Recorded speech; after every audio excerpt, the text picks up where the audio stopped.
Hello everyone, welcome to my YouTube channel JEE power prep. तो मेरा नाम है सार्थक चौधरी और मैं आज आप सभी का स्वागत करता हूँ मेरे चैनल में। तो आज हम लोग डिस्कस करने जा रहे हैं क्लास 11th का एक चैप्टर क्वाड्रेटिक इक्वेशन। तो इस चैप्टर में हम लोग ऑलरेडी 2 वीडियो डाल चुके हैं, ये थर्ड पार्ट है।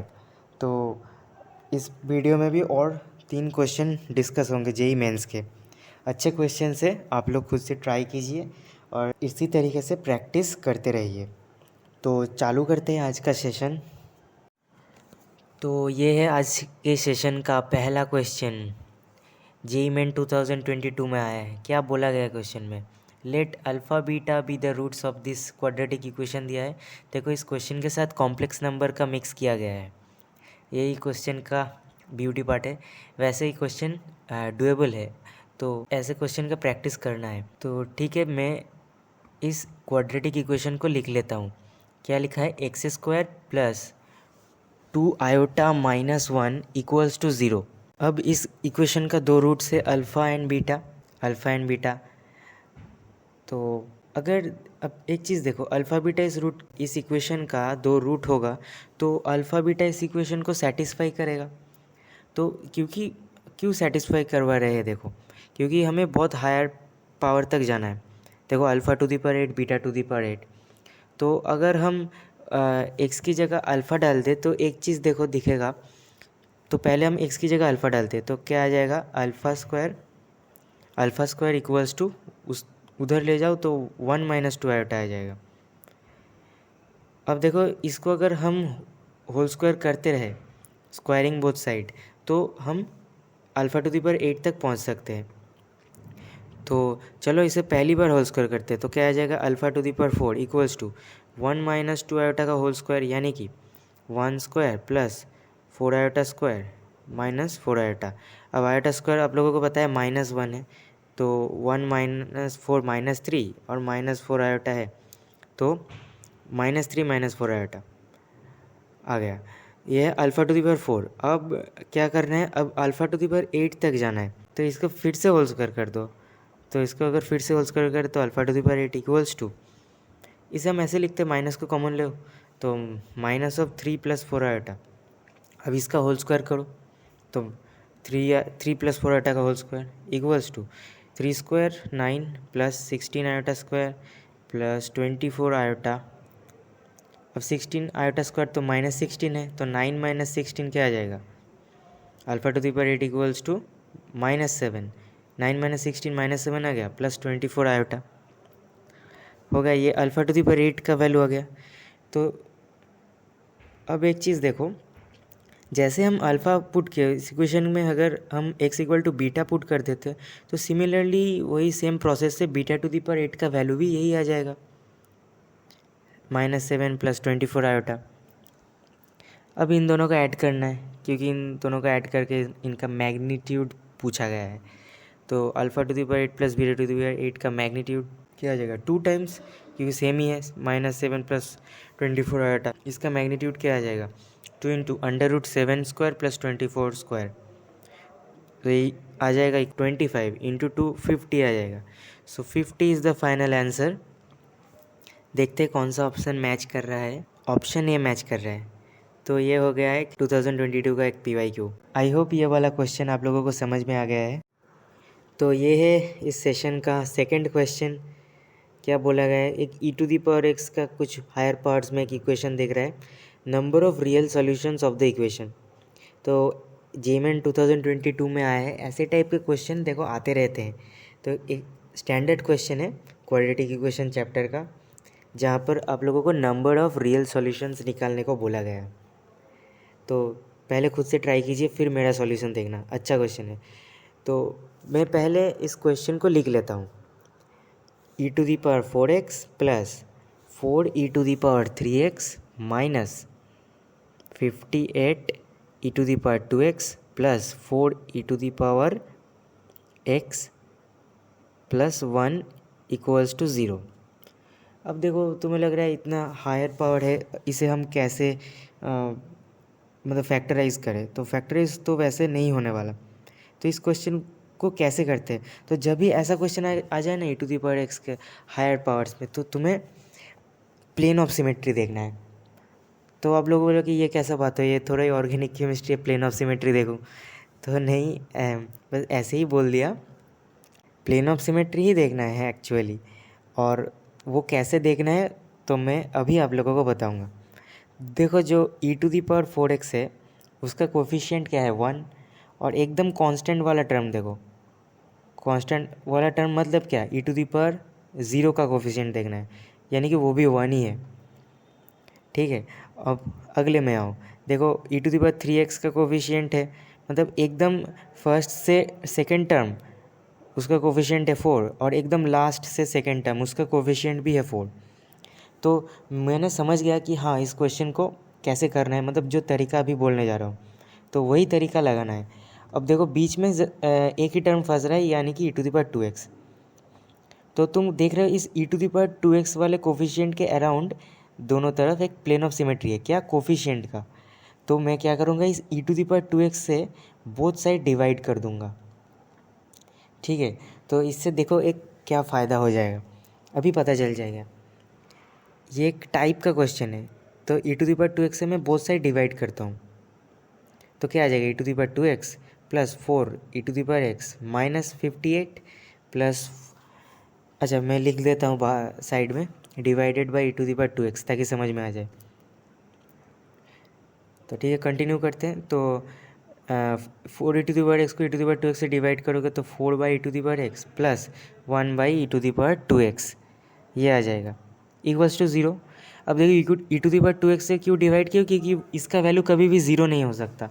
हम उससे ही डिवाइड करते हैं उसका वैल्यू जिसका वैल्यू 0 नहीं होता कभी भी। अब एक चीज़ देखो, e⁴x 1/e⁴x दिख रहा है, तो इन दोनों को एक जगह करो, e⁴x प्लस 1/e⁴x प्लस 4 को कॉमन लो, e⁴x 4/e⁴x भी दिख रहा है, तो 4 को पहले कॉमन लो, e⁴x प्लस 1/e⁴x आ जाएगा माइनस 58। अब देखो a² प्लस b² का फॉर्मूला लगा दो इस पहले वाले में, तो क्या आ जाएगा, e⁴x प्लस 1/e⁴x का whole square minus 2 into e⁴x 1/e⁴x, यानी कि 2 माइनस 2 प्लस 4 इंटू उसे एज इट इज़ रखो प्लस 58 इक्वल्स टू 0। अब देखो एक चीज़ कि e⁴x प्लस 1/e⁴x पूरे इक्वेशन में, मतलब एक पूरे इक्वेशन में एकदम एक साथ दिख रहा है, और ये रिपीट भी हो रहा है क्वाड्रेटिक इक्वेशन में। तो यहीं पर ही असली स्टेप लगेगा, क्या, नहीं, e⁴x प्लस 1/e⁴x को हम t मान लेते हैं, e⁴x प्लस 1/e⁴x को हमने t मान लिया। अब देखो पूरा क्वाड्रेटिक इक्वेशन की तरह दिखेगा, तो देखो इक्वेशन कहाँ से कहाँ बदल गया, t² प्लस 4t और माइनस 2 प्लस 58। तो देखो मैंने एक गलती किया है, ये माइनस 58 होगा, पिछले लाइन में माइनस 58 है, तो ये माइनस 58 माइनस 2 60 हो जाएगा, तो वो थोड़ा गलती किया था। ठीक है, चलो, तो अब इस क्वाड्रेटिक इक्वेशन को देखो हम फैक्टराइज कर सकते हैं, क्या आ जाएगा, t plus 10 t minus 6, 10 into 6 करोगे तो 60 आता है, तो 10 माइनस 6 से 40 आ जाएगा। तो आप लोग अभी क्वाड्रेटिक इक्वेशन का PYQ लगा रहे हैं, तो आप लोगों को ये तो आता ही होगा, तो मैं और थोड़ा स्टेप जंप कर लिया। तो अब t का एक वैल्यू यहाँ से क्या आ जाएगा, t का एक वैल्यू आ जाएगा t equals to 6 and t equals to -10। ठीक है, दो वैल्यू आ जाएगा, आ गया t का 2 वैल्यू। अब t को हमने क्या माना था, e⁴x प्लस 1/e⁴x, तो इस वाले को लिख लेते हैं, e⁴x प्लस 1/e⁴x का एक वैल्यू आ गया -1। अब यहाँ पर एक चीज़ नोटिस करो, e⁴x हमेशा पॉजिटिव नंबर होता है, इसका ग्राफ हमेशा x एक्सिस के ऊपर रहता है, तो ये दोनों टर्म ही पॉजिटिव है, e⁴x प्लस 1/e⁴x। और RHS में देखो एक नेगेटिव है, जो कि कभी पॉसिबल नहीं हो सकता, यानी कि यहाँ से हमें एक भी रियल सॉल्यूशन नहीं मिलेगा, नो रियल सॉल्यूशन। अब दूसरे में आते हैं, e⁴x plus 1/e⁴x equals to 6। अब ये हो सकता है, तो e⁴x से मल्टीप्लाई करो बोथ साइड, e⁴2x, 6 को इधर ले आओ तो -6 e⁴x प्लस 1 इक्वल्स टू 0। अब तो श्रीधराचार्य मेथड लगाओ, e⁴x का क्या वैल्यू आ जाएगा, -b plus minus √b² minus 4ac/2। तो एक वैल्यू आ जाएगा 6 प्लस माइनस √32/2, 3 प्लस माइनस √32 को क्या लिख सकते हैं, 16 इंटू 2, तो 16 को बाहर लाओगे रूट के बाहर तो 4√2/2, यानी कि 3 प्लस 2√2 और 3 माइनस 2√2, दो वैल्यू आ गए। तो पहला वाला एकदम पॉजिटिव है, जो e⁴x वैल्यू ले सकता है, और √2 का वैल्यू अप्रॉक्सीमेट 1.414 होता है। तो दूसरा भी वैसा ही आ जाएगा, 3 माइनस 2.8 समथिंग, जो कि पॉजिटिव ही वैल्यू है, यानी कि दोनों ही वैल्यू अलाउड है, यानी कि दो सोल्यूशन आएगा x का, 2 real solution. So 2 real solution is the correct answer. So इस क्वेश्चन का आंसर हो गया 2। आई होप इस क्वेश्चन से आप लोगों को कुछ नया चीज़ सीखने को मिला और अच्छा लगा होगा इस क्वेश्चन को। तो थर्ड एंड फाइनल क्वेश्चन, ये भी एक अच्छा क्वेश्चन है। बस अच्छा बोले तो क्या, मतलब जो जो डेटा दिया है वहीं से ही आपको आगे बढ़ते जाइए, रास्ता मिल जाएगा, इस टाइप का क्वेश्चन है ये। तो चलो क्वेश्चन को पढ़ते हैं। क्या बोला है कि let alpha beta be 2 real roots of the quadratic equation k+1 tan² x minus √2 lambda tan x equals to 1 - k, where k not equal to -1 and lambda are equal number, यानी कि k और lambda same ही है, ठीक है। तो if tan² alpha plus beta equal to 50 then a value of lambda, यानी कि k और लैम्डा दोनों का वैल्यू सेम ही है, तो हमें उसका वैल्यू निकालना है। तो चलो मैं एक क्वाड्रेटिक इक्वेशन को लिख लेता हूँ। क्या दिया है, यह लिखा है k+1 tan² x minus √2 lambda, k and lambda equal है, तो मैं लिख लेता हूँ ऊपर k इक्वल टू लैम्डा। तो यहाँ पर √2 लैम्डा है, √2 k लिख लेता हूँ, क्योंकि पूरा इक्वेशन में k ही में आ जाएगा, k में ही आ जाएगा। तो √2 k tan x minus equals to 1 - k। अब देखो हम इक्वेशन में बार बार tan x दिख रहे हैं, तो tan x को t मान लो, क्यों किया, ताकि क्वाड्रेटिक इक्वेशन अच्छे से दिखे। k+1 t² minus √2 k into T, 1 - को इधर लाओ तो k-1 इक्वल्स टू 0। अब देखो क्या बोला गया है कि x equal to alpha and beta, इसका दो रूट्स है इस क्वाड्रेटिक इक्वेशन का। अब tan x को t माना है, तो x की जगह अल्फ़ा बीटा डालना है, यानी कि t के टर्म में जो क्वाड्रेटिक इक्वेशन आया है उसका एक रूट है tan अल्फ़ा और एक और रूट है tan बीटा। देखो हमने x की जगह अल्फ़ा बीटा डाला है, तो इसलिए इस इक्वेशन का रूट से tan alpha tan beta, not alpha beta. ये चीज़ यहाँ पर समझने वाला है। तो अब हम जो जो पता है वो हम लिख लेते हैं। मतलब क्या, एक क्वाड्रेटिक इक्वेशन का क्या पता होता है, sum of roots tan of alpha plus tan of beta minus b/a, यानी कि minus √2 k divided by k+1 and product of roots tan alpha into tan beta, ये हो जाएगा k-1 c/a, k-1 divided by k+1। ये हमने क्यों लिखा, देखो हमें एक डेटा दिया है, if the value of tan² alpha plus beta equal to 50, यही इस डेटा को ही हमें काम में लाना है। तो लिख लेते हैं tan² tan of alpha plus beta इसका whole square, tan² alpha plus beta equal to 50। अब तुम जानते हो tan of alpha plus beta का फॉर्मूला, तो मैं फॉर्मूला लिख लेता हूँ। ये होगा tan alpha plus tan beta divided by 1 minus tan alpha tan beta, इसका होल स्क्वायर इक्वल्स टू 50। अब बस वैल्यू पुट करना है। tan alpha plus tan beta का वैल्यू क्या है, √2 के, ये है √2 के डिवाइडेड k+1, तो डाल दो। √2 सेपरेट कर लेता हूँ, √2 k